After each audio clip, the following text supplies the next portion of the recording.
नमस्कार दोस्तों, अगर हमारे फेफड़े मजबूत हैं, हमारा श्वसन तंत्र अच्छा है, तो हम बहुत सारी बीमारियों से लड़ सकते हैं और ठीक हो सकते हैं। आज मैं आपको कुछ होम्योपैथिक मेडिसिन बताऊंगा जिसको यूज़ करने से आपके लंग्स की कैपेसिटी इम्प्रूव होगी और आपके लंग्स, आपके फेफड़े मजबूत होंगे। तो मैं डॉक्टर विक्रम, आपका मेरे चैनल में बहुत बहुत स्वागत है।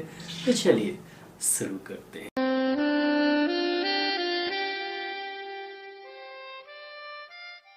दोस्तों, जब हम सांस लेते हैं तो हवा हमारे नाक और मुंह से अंदर जाती है लैरिंक्स से, फिर उसके बाद ट्रैकिया में जाती है। ट्रैकिया से होते हुए वो प्राइमरी ब्रोंकाई में जाती है, सेकेंडरी ब्रोंकाई में जाती है, टर्शरी ब्रोंकाई में जाती है, उसके बाद ब्रोंकियोलस में जाती है और एल्वोलर डक्ट से होते हुए ये एल्वोलाई में जाती है। दोस्तों, एल्वोलाई में हवा से ऑक्सीजन निकलती है और वो हमारे ब्लड में ट्रांसफर हो जाती है और ब्लड में जो कार्बन डाइऑक्साइड होता है वापस ब्रोंकियोलस से होते हुए टर्शरी, सेकेंडरी, प्राइमरी ब्रोंकाई से होते हुए, ट्रैकिया से होते हुए नाक से बाहर निकल आती है और ऐसे ही हम सांस लेते हैं। दोस्तों, हमारे लंग्स की एक कैपेसिटी होती है हवा भरने की, जिसे हम वाइटल कैपेसिटी बोलते हैं। दोस्तों, अगर एक व्यक्ति मैक्सिमम पॉइंट तक, मतलब ज़्यादा से ज़्यादा जितनी गहरी सांस हो सके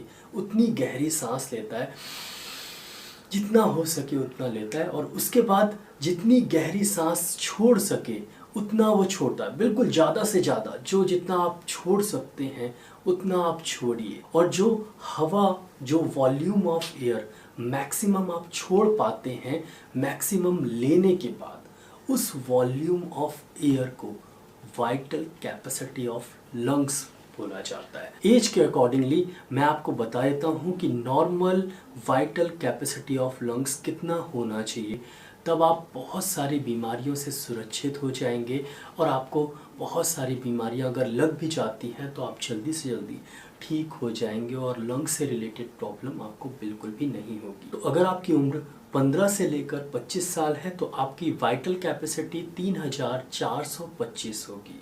अगर आपकी उम्र 25 से लेकर 35 साल है तो 3500 आपकी वाइटल कैपेसिटी होगी। अगर आपकी उम्र 35 से लेकर 45 साल है तो 3225 आपकी वाइटल कैपेसिटी होगी। अगर आपकी उम्र 45 से लेकर 55 साल है तो 3050 आपकी वाइटल कैपेसिटी नॉर्मल होगी और अगर आपकी उम्र 55 से लेकर 65 साल है तो 2850 वाइटल कैपेसिटी होगी। अगर आपकी वाइटल कैपेसिटी घटती है तो आपको सांस लेने में तकलीफ होगी। जब आप चलेंगे तो हांफी आएगी और जब आप दौड़ेंगे तो आप हांफने लगेंगे और आप कोई भी काम करेंगे तो काम करने में मन नहीं लगेगा, वीकनेस रहेगी और आपको अच्छा नहीं लगेगा। अगर आपकी वाइटल कैपेसिटी नॉर्मल है और नॉर्मल से अच्छी है तो आप स्वस्थ रहेंगे, अच्छे से दौड़ेंगे, कोई हांफी ज़्यादा नहीं आएगी, चलने फिरने में कोई प्रॉब्लम नहीं होगी, काम करेंगे, एनर्जेटिक होकर काम करेंगे। अगर कोई बीमारी आपको लग जाती है, जैसे कि वायरल इन्फेक्शन अगर आपको होता है, निमोनिया होता है, ट्यूबरकुलोसिस होता है, तो आपके ठीक होने के चांसेस बहुत ज़्यादा हैं और लगभग आप ठीक हो जाएंगे अगर आपका वाइटल कैपेसिटी अच्छी है। और वाइटल कैपेसिटी अच्छी नहीं है तो ठीक होने में समय लगेगा और आपको प्रॉब्लम भी हो सकती है। तो आप अपने लंग्स को मजबूत ज़रूर करिए और अगर आप हांफते हैं, सांस लेने में तकलीफ होती है, सांस फूलती है, तो होम्योपैथिक मेडिसिन लीजिए। दोस्तों, सबसे पहली जो होम्योपैथिक मेडिसिन है जिसे हम लंग्स टॉनिक भी बोलते हैं वो है एस्पिडोस्पर्मिया और एस्पिडोस्पर्मिया आपको ज़रूर लेना है अपनी वाइटल कैपेसिटी को बढ़ाने के लिए। एस्पिडोस्पर्मिया दोस्तों, अगर आपको हांफी आती है, थोड़ा सा आप चलते हैं, सांस लेने में तकलीफ है, एस्पिडोस्पर्मिया बहुत ही इफेक्टिव मेडिसिन है। अगर किसी को सीओपीडी जैसी प्रॉब्लम है, अस्थमा है, ब्रोंकाइटिस है, ब्रोंकाइटिस है, क्रॉनिक एलर्जी है, तो ज़रूर आप एस्पिडोस्पर्मिया यूज़ करें। एस्पिडोस्पर्मिया यूज़ करने से vital capacity of lungs improve होता है। एस्पिडोस्पर्मिया आप मदर टिंचर में यूज़ करें, पिक्चर आपको दिख ही रही है। 20 बूंद आधे कप गुनगुने पानी में दिन में 3 बार लें। तो सबसे पहले आधा कप गुनगुना पानी लें, एस्पिडोस्पर्मिया मदर टिंचर 20 बूंद डालें, उसे आप पी लीजिए। एक बार सुबह, एक बार दोपहर में दोहराइए, एक बार रात में दोहराइए।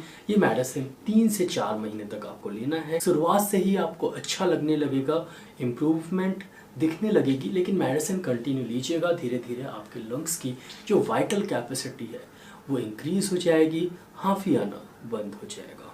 दूसरी जो मेडिसिन है वो है क्रेटेगस। दोस्तों क्रेटेगस लंग्स के फंक्शन को तो इम्प्रूव करती ही करती है, ये हार्ट के फंक्शन को भी इम्प्रूव करती है।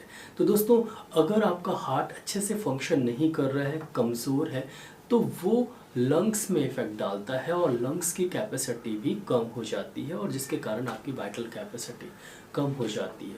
तो मैं हमेशा एस्पिडोस्पर्मिया के साथ क्रेटेगस ज़रूर देता हूँ, क्योंकि जो वाइटल कैपेसिटी है वो लगभग 40+ में ज़्यादातर लोगों की कम होने लगती है। उन्हें हांफी की प्रॉब्लम होती है और सांस लेने में तकलीफ होती है, या तो अगर आपको अस्थमा है तब आपको ये प्रॉब्लम होगी। तो ऐसे में क्रेटेगस बहुत ही अच्छी मेडिसिन है एस्पिडोस्पर्मिया के साथ देने के लिए। तो क्रेटेगस मदर टिंचर यूज़ करें, पिक्चर आपको दिख ही रही है। 20 बूंद आधे कप गुनगुने पानी में दिन में 3 बार लें। ये मेडिसिन जैसा कि मैंने बताया कि लगभग 3 से 4 महीने लीजिएगा। शुरुआत में आपको तुरंत आराम लगेगा, लेकिन मेडिसिन कंटिन्यू ज़रूर करिएगा।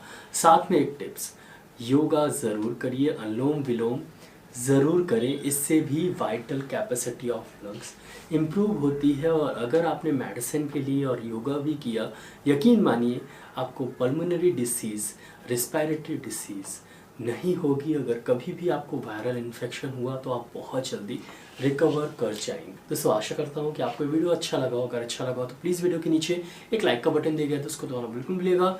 यहाँ पर एक रेड कलर का सब्सक्राइब का बटन दिया गया तो उसको भी दबा दीजिए। उसके बगल में एक बेल आइकन है तो उसको भी दबा दीजिए। मैं ऐसे ही knowledgeable homoeopathic related, disease related videos लाता रहता हूँ, तो उसको देखने के लिए मेरे चैनल को सब्सक्राइब करना बहुत ज़्यादा ज़रूरी है। दोस्तों नीचे एक शेयर की बटन दिया गया तो ज़रूर इस वीडियो को शेयर करिएगा, और नीचे कमेंट सेक्शन है मैसेज ज़रूर करिएगा। दोस्तों इस वीडियो को लाइक शेयर सब्सक्राइब करने के लिए बहुत बहुत धन्यवाद। आज के लिए बस इतना ही, कल फिर मिलते हैं। जय हिंद, जय भारत, धन्यवाद, thank you so much, bye.